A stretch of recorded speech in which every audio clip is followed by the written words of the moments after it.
Hey guys, and welcome to the Igloo. And yes, I already made a video today, but I'm going to be doing this one as well because so many people have just been complaining about dying over and over again.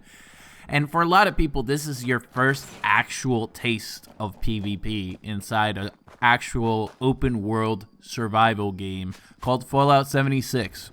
So the reason why I'm making this is that a lot of people are being very inert when it comes to the explanations that people have been giving. And I'm going to be giving you the rule of the day and everything else. Well, first of all, like I mentioned in my other video, don't fast travel to train stations if you don't expect to die, okay? Train stations right now are the biggest hotspot when it comes to PvP, period, in survival mode, and pretty much across the board. People have been hunting each other, seeing longevities, and everything else like that. All right. So with that said, here's tip number 2 for you, and we're going to get this pretty good about it. Make sure that you give a good amount of your aid that you don't want to lose, because whatever you want to bring out with you, expect to lose everything, all right? Stealth boys, 100 sim packs, okay, whatever, all right? Make sure that you put whatever you want to lose on your inventory, because it might not come back with you. You might just run into that one person that is a pure build, Assassin's Cavalier, Assassin's Sentinel, or has that reactive power armor build that could actually just ruin you. Most of those builds are in my actual video catalogs, and if you want to see them, just look into my video feed because I have a lot of videos when it comes to builds and everything else. And I've been very prominent when it comes to PvP builds, except for in this instance, more so than others, you would be very in particular. A few other things that you're going to be having as another tip for you. If you enter a event, that is your safe zone, okay? Until that event is complete, you are completely safe. So it's just like in the Arma 2 days where you were going to sell some stuff to a vendor and there's like a little safe bubble around your area. Everything around the event is safe. So let's say you go to Robco, you are safe during that event. The only stipulation that is for that is if you have a bounty on you. If you have a bounty on you and you enter an event zone, everybody can kill you, but you can't kill them.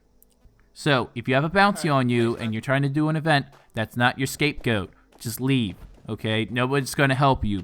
Most likely, people are just going to try and shoot you in the back of the head like so many people have when I had a bounty placed on me. Again, when you have a bounty placed on you as well, you don't lose any caps. So people get mad. They put that cap bounty. That means after you killed them, all right, so anywhere from 50 caps to like 350 caps that people can lose, right?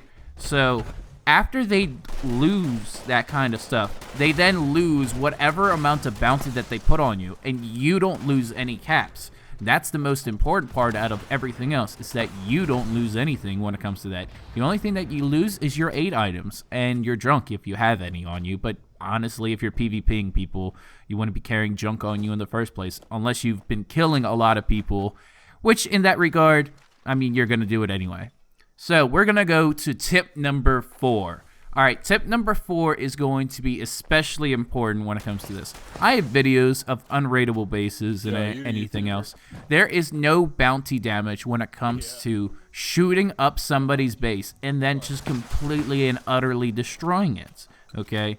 There's no bounty whatsoever because immediately everybody, as soon as you have a weapon out, you are flagged. Okay, 150% you are flagged and you are labeled red and hostile to every person's personal camp, as well as actual just little resource areas that are around the map. Do not do that because next you know, your missile turrets are going off. Shoot them. You know what else? Those turrets, shoot them. The generator, shoot them. Why? Because you're going to make sure that they're going to learn on that instance that they should not be building their base out in the open unless they have proper protection. That's why I've made a video for foundation stacking and a few other things to prevent for anti-griefing and a few other things. And especially if you want to do the griefing, you can actually make trap bases out of them. Toolboxes, no. They've been patched, so be careful with that. All right, so the next few tips when it comes to PvP, and this is like all hodgepodged into one. So finally, if you're going to be doing a queen run or anything else like that, or you're trying to go into a silo, be very careful, okay? On my last stream that I did, my first initial stream, which happened for the PvP survival mode, I went down 2 silos, right? One silo, I went down. Oh yeah, there's a person there. Let me just try to sneak up and kill them. Couldn't even do damage because, one, I got damage buffed because of how many people I killed on that server. So you got to be very careful on how much damage you do right now at this instance, because I've been getting personally damage bugged where I just shoot players and they don't die, when before I would kill them over and over again. And this is not after they respawn. This is like a good amount of time afterwards, or they killed me, where they shouldn't even be having that triggered in the first place.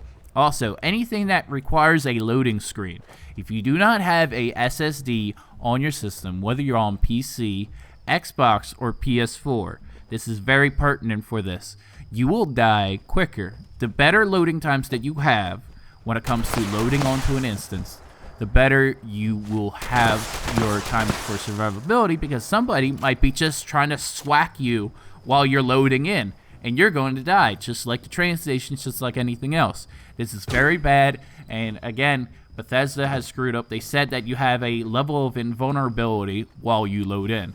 They forgot to mention that it's only for Vault 76 when you don't have a weapon out. Who knew? Alrighty, so if you guys like that kind of stuff and just a quick top 5 tips that I have for initial survival server stuff, please just get that done. Make sure everything else is good for that. If you guys like this kind of content, please leave a like, leave a comment down below, and have a good one.